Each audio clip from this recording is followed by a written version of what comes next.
We stand honored to represent victims who have been sexually abused as children. The continued fight for justice against Baltimore's Archdiocese as victims come forward. Two teens too young to drive lead police on a car chase into a quiet neighborhood. I just looked out the window, I just saw the car say, bam. New tonight, residents describe the chaotic scene unfolding outside their homes as we take a closer look at the juvenile crime crisis. The lives of Baltimore's youth continue to be forever altered by violence. We question why not a single bill out of more than 800 signed this year addresses keeping our young people safe. Controversy over transparency of how millions in federal funding is spent by the city. Why council members say they're being left in the dark. Live from WBFF in Baltimore, this is Fox 45 News at 10. And good evening, everybody. I'm Mary Bubala. And I'm Kai Jackson. Fox 45 News is following three big cases capturing attention throughout our area tonight. Another breakdown in the criminal justice system. A repeat violent offender was arrested on drug charges just days ago. Now, Fox 45 News is finding he had multiple open warrants for other crimes. Nationally renowned civil rights attorney Ben Crump is joining the fight against sex abuse within the Baltimore Archdiocese. He's urging states across the country to follow suit. Two teenagers too young to drive lead police on a car chase. We're hearing from residents shaken by this latest example of juvenile crime. The Fox 45's team of reporters is covering these stories from every angle, starting with Keith Daniels and the neighborhood-turned-chaotic crime scene. Keith. Well, Kai and Mary, it was an early morning caper. The suspects, 14 and 15 years old. Baltimore County Police handling this case, and tonight, the alleged crime that disturbed the peace in one neighborhood. It all unfolded on Pentwood Road at Northwood Drive in Northeast Baltimore. Gary Crum, shaken from his sleep, tells what he saw. The car was coming this way. They blocked the car off, coming up Pentwood. Suspects jumped out the car, scattered. Across the street, Miss Marva peeped out from an upstairs window. It scared me. I was in the window and I looked, I said, what is going on? Two neighbors witnessed the end of a police pursuit. The suspects, two males, 14 and 15 years old, chased from Baltimore County into the city. Baltimore County Police say it started when officers responded to a call on Lock Hill Road near Register Avenue just before 12:30 Tuesday morning for a call of destruction of property. When officers arrived, they noticed several vehicles had been broken into. Police spotted an empty vehicle with its engine running. That's when police say two teens jumped into the car and drove off, at one point dragging an officer who tried to stop them. Investigators say the suspect also hit two police cars. The pursuit about 2.5 miles from the county to the city. Miss Marva says she watched as police cornered the suspect vehicle on her block. The suspect still trying to drive away. That was stupid. You turn in here, police come in here, and then here come the car. Bam! She says the suspect slammed into a neighbor's parked car. Then both suspects bailed out. Part of the early morning scene captured on cell phone video seen on Citizen app. Police say they released the canine units. One suspect caught, bitten by the dog. The other suspect also captured. Another example of the crime crisis involving juveniles. I know for a fact that not all youth want to go down that path, but the sad case is we're going to have youth that just continue to commit crimes, but, you know, eventually they're going to have to be held accountable for that. Well, we're told the officer that was dragged in this case did not require any medical attention on the scene. Meantime, police say the suspects are now under the supervision of the Department of Juvenile Services. We're live tonight. Keith Daniels, Fox 45 News. Thank you, Keith. This is the latest example of a young person accused of committing a violent crime this year. Last week, an 18-year-old and 14-year-old were arrested for the murder of T-Mobile employee Fabian Sanchez Gonzalez. Last month, large and chaotic crowds of young people gathered at the Inner Harbor downtown. Two teens were shot during a fight in one of those crowds. And in March, police say an armed 15-year-old student carjacked an Uber driver and ran into Carver High School trying to get away. Officers say they found him in a classroom with a loaded gun. Well, last night's chase ended near Huber Memorial Church. A longtime resident and community resident P.M. Smith is pastor there. Fox 45 News spoke with him about juvenile crime, saying young people need consequences. If that means incarceration, that means incarceration. Now, you're going to run into folk who are going to be talking about mass incarceration. Well, we got mass criminalization now. Am I right? What's the remedy for mass criminalization? Where I live, I want you to lock them up. Well, Governor Wes Moore has signed hundreds of bills into law, but none address the juvenile crime problem. Coming up at 10:30, why some are calling that a mistake and what could come next. Fox 45 News has continuing coverage of the fallout from an attorney general's report detailing the decades-long abuse within the Baltimore Archdiocese. Now, nationally renowned civil rights attorney Ben Crump is joining that fight. Fox 45's Jeff Abel joins us live right now with a look at the latest developments in this case. Jeff? You know, the Catholic Church here in Baltimore has already shelled out more than $13 million to abuse victims, and now it is bracing for millions more in damages. Like I said, it's caused so many problems in my life, and it still does to this day. At the Baltimore Basilica today, some of the church's youngest members who suffered abuse years ago returned with a demand of their own. The church needs to be held accountable for this.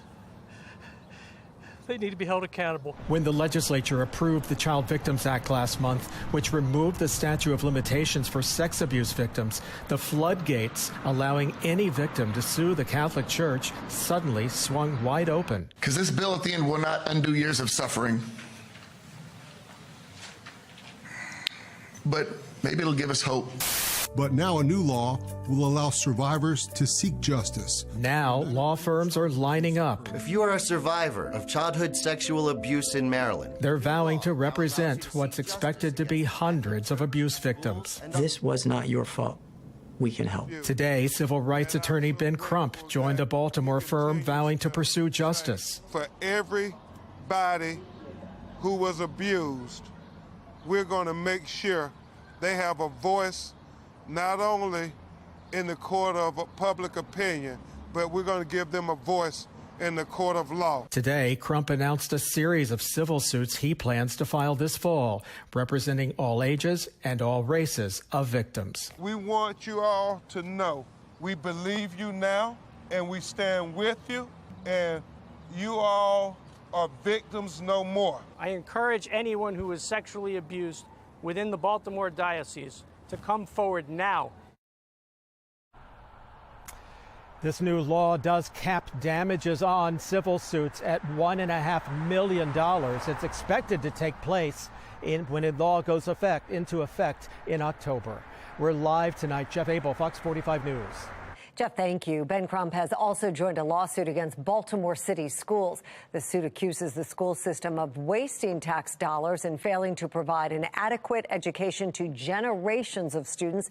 He says the solutions we find here will make waves around the nation. We also should disclose Ben Crump is an advertiser on this TV station. Fox 45 News is learning a 26-year-old arrested on drug charges is a violent repeat offender. Court records show he had multiple open warrants for other crimes. Fox 45's Alexa Ashwell has a look at another case of a wanted suspect seemingly slipping through the cracks.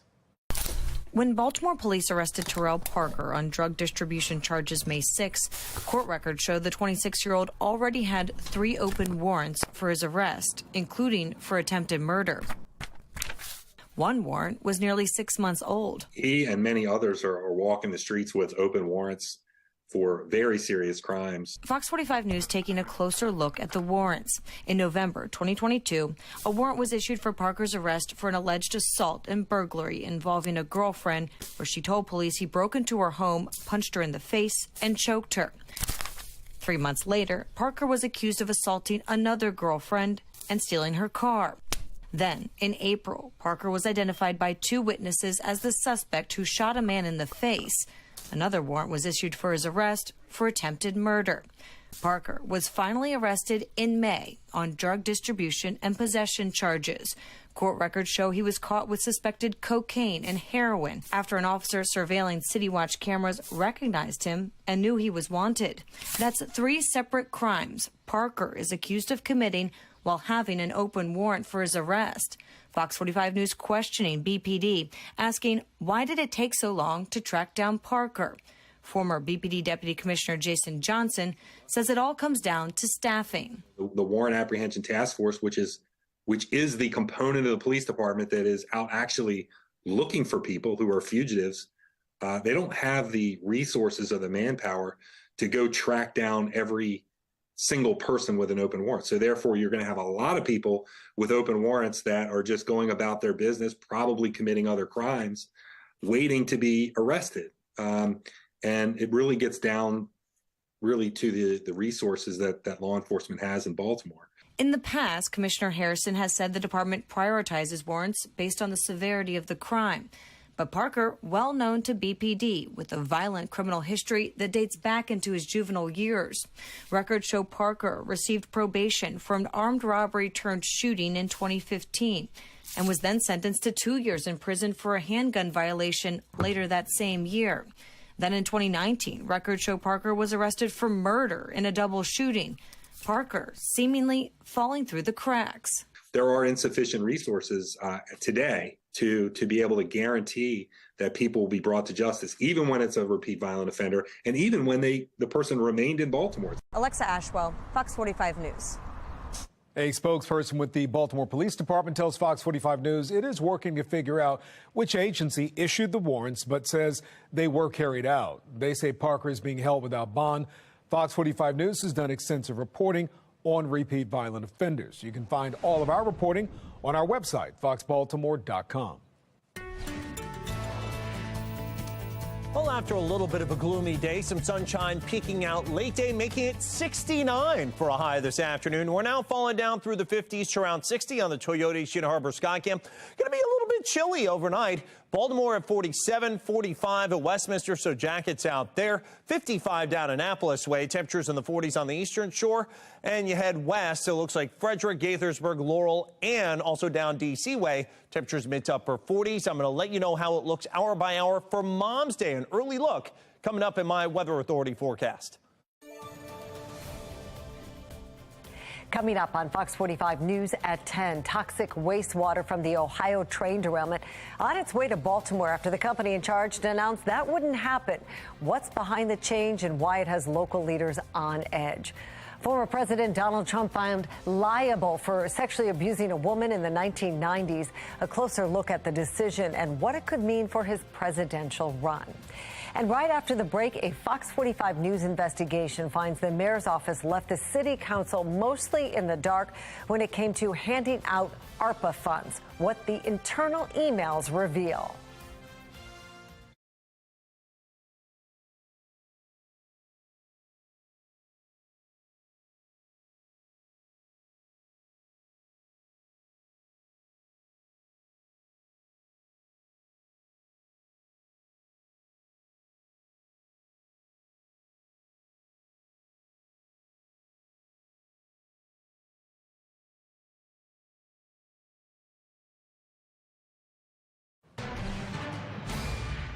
A Fox 45 News investigation is shedding new light onto how little the mayor's office was willing to share about its handing out of Baltimore's $641 million from the American Rescue Plan. Fox 45's Mackenzie Frost obtained emails showing the mayor's office was keeping some information away from city council during the deliberation process. She has the story you're seeing first on Fox. All right, good morning, everyone. Mayor Brandon Scott has been allocating millions of dollars. We are allocating approximately $4 million from the American Rescue Plan funds to city agencies and nonprofits across Baltimore for more than a year. We are announcing a combined $90.4 million. All from the $641 million the city got from the Federal American Rescue Plan Act. Mayor Scott creating the Office of Recovery in July 2021, led by Shemaiah Kearney to oversee funding distribution. The mayor committing to a transparent process. This is a way where the administration in coordination with the council, will be able to come in. City Council President Nick Mosby sponsoring a bill in September 2021 to give the council a bigger role in how that money is spent. So more importantly, ensure that we are investing this money and not spending this money. The plan passing and oversight hearings were held. Council members endorsing certain projects in their district they wanted to see funded, but those endorsements not always resulting in a group getting money. Fox 45 News obtaining emails between City Council members and Director Kearney and her team showing how little influence the council's endorsements really had. From late April 2022 through mid-May, Councilman Ryan Dorsey demanding to know how those council endorsements factored into picking nonprofits for funding after none of the groups he backed got any money. Director Kearney writing, council endorsements were not a part of the review team criteria, rather one of many factors in the deliberations. The emails show Councilman Dorsey wasn't alone in asking why some groups got funding and not others. Mayor Scott announcing nearly $3.5 million in July of 2022 going to different nonprofit groups. Councilman Isaac Yitzi-Schleifer asking specifically how much each nonprofit was awarded. Director Kearney asks a colleague if the city has to provide exact dollar amounts and then says, hopefully he gets it. But I'm sure the questions and misinterpretation will occur anyway. The city council deserves to have this information. Taxpayer watchdog David Williams says the elected city council has the right to serve as a check and balance to the mayor. This is in direct circumvention of what the city council was asking for. More emails obtained by Fox 45 News show Director Kearney goes a step further in shielding transparency. The Baltimore Civic Fund, which calls itself the financial backbone for public-private partnerships in the city, tells Director Kearney sharing with the public how much money a nonprofit asked for and received was an option. Director Kearney asks why that information is needed, adding dollar amounts can be shared with an organization, but definitely not needed for the public. Telling everyone on that email chain to mark the document as confidential and not to be distributed. The secrecy surrounding hundreds of millions of dollars comes from an administration priding itself on transparency and building trust within the city. There are a lot more questions than answers when it comes to the way this mayor is spending money and the way he's approving contracts in the city.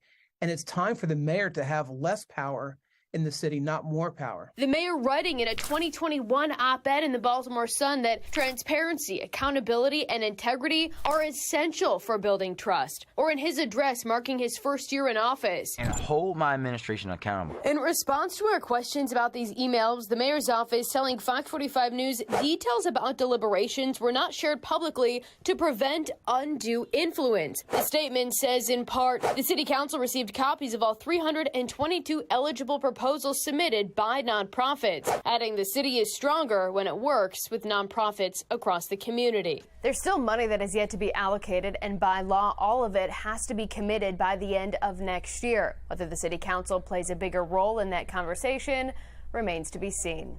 In the newsroom, Mackenzie Frost, Fox 45 News. We'd like to hear from you as well. Do you think the city is transparent in how it's spending federal relief funds? So far, 94% of those who voted saying no. Head to foxbaltimore.com/vote to weigh in. And this isn't the first time we have seen the mayor's office keep city council in the dark. Last year, city council members Fox 45 News talked to were frustrated after they found out about a change to the Safe Streets program through the media. City Council President Nick Mosby calling it unacceptable.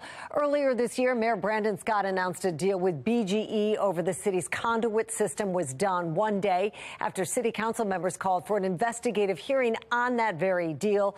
The mayor held a Board of Estimates vote on that deal without the city council president or the comptroller. And just last week, reports surfaced that the mayor's chief of staff and communications director had left their positions. At a city council hearing the next day, Council President Mosby mentioned the council heard about those vacancies through the media. Councilman Yitzi-Schleifer is introducing a bill aimed at improving transparency in city spending. That bill would require grant recipients to submit documentation on how city money is being used to the Board of Estimates. That information would then be posted publicly online. The bill calls for certain employees and board members of various organizations to be required to file financial disclosure information. Councilman Schleifer says that even as a member of the city council, he's had difficulty tracking how city money is used. They missed the ball this year As Governor Wes Moore signs hundreds of new bills into law, some are frustrated about what didn't get done, what some say state lawmakers need to focus on now. More on that breaking news as former President Trump is found liable for sexually abusing a woman back in the mid-1990s. I'm Scott Thuman in Washington with new developments and reaction.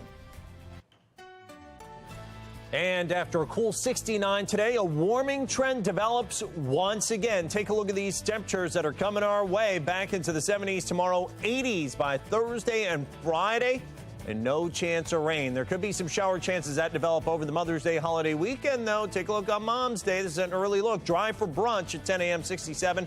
There could be a spot shower or two through the day with highs in the 70s. I'm going to let you know how long we're going to hold on to the warmth in my Weather Authority forecast.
Well, former President Donald Trump has been found liable of sexually abusing writer E. Jean Carroll back in the 90s. The jury ruled Trump should pay $5 million in damages. Sinclair's chief political correspondent Scott Thuman has the latest.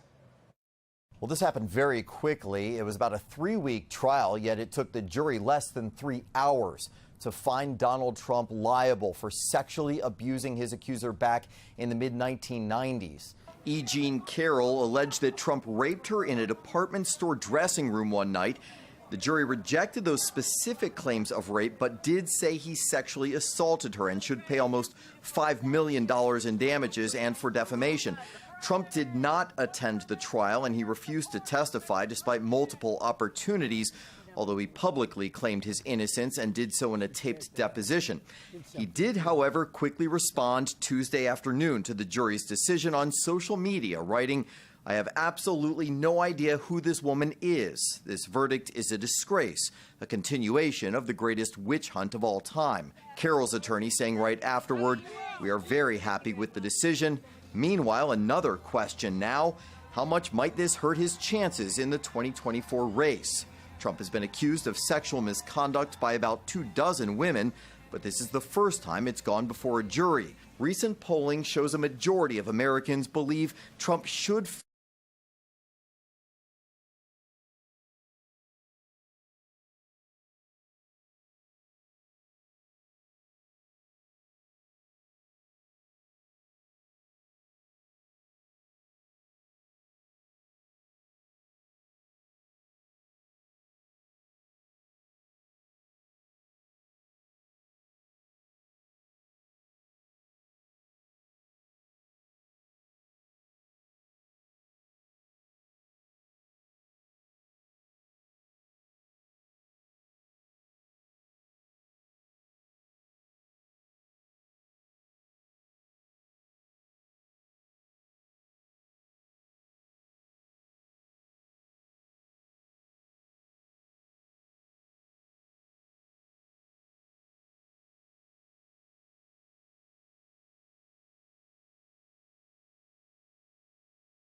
my mind, endorsements are going to matter and the fundraising is going to matter, and we'll hopefully check back in the fall to see what the polls look like. Also, Brooks is expected to draw national support and prominent endorsements. Other candidates include County Council member Will Jawando, a big name in Montgomery County, and Representative David Trone, who founded Total Wine and Spirits and can spend tens of millions of his own money. Socialist Jerome Siegel is also in the race. Taking a look right now at the Fox box on the top left, House Speaker Kevin McCarthy says he didn't see any new movement in debt ceiling negotiations with the president after top leaders of the House and Senate had a meeting in the Oval Office. If lawmakers don't raise the ceiling, the nation will run out of money to pay its bills come June 1st. Top right, the federal government is proposing new dishwasher standards, which would reduce the amount of water the machines can use from 5 gallons to a little more than 3. It's one of many energy proposals the Biden administration says will save Americans millions in utility bills. The bottom left, arrests have been made in connection to the weekend death of a Chicago police officer. That officer was shot and killed after her shift early Saturday in front of her own home. Police say the suspects range in age from 16 to 18. Bottom right, a prosecutor says a former Buffalo Bills player accused of rape was not present at the time of the alleged crime. Matarazia was accused of the crime last year. He was cut from the Bills shortly after the allegations came to light. In December, it was reported he would not be charged with a crime.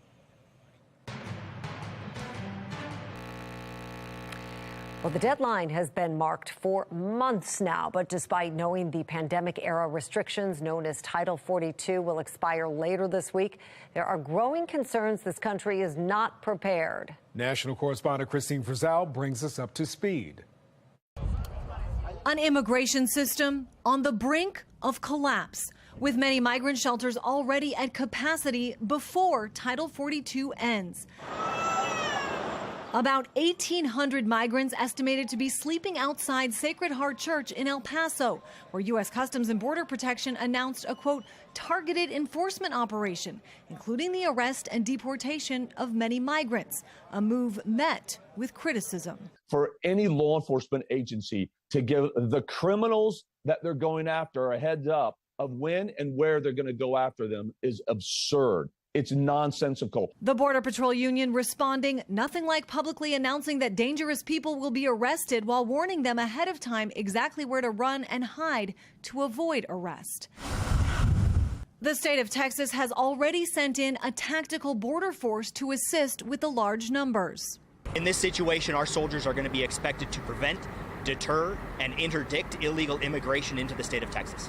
As these pictures flood onto people's TV screens and social media feeds, House Republicans say they plan to vote this Thursday on a bill they call the Secure the Border Act. It would reinstate the Remain in Mexico policy, restart construction on the border wall, and further restrict pathways to citizenship. President Biden has promised to veto the bill he says would make things worse, not better. The president would like to do more.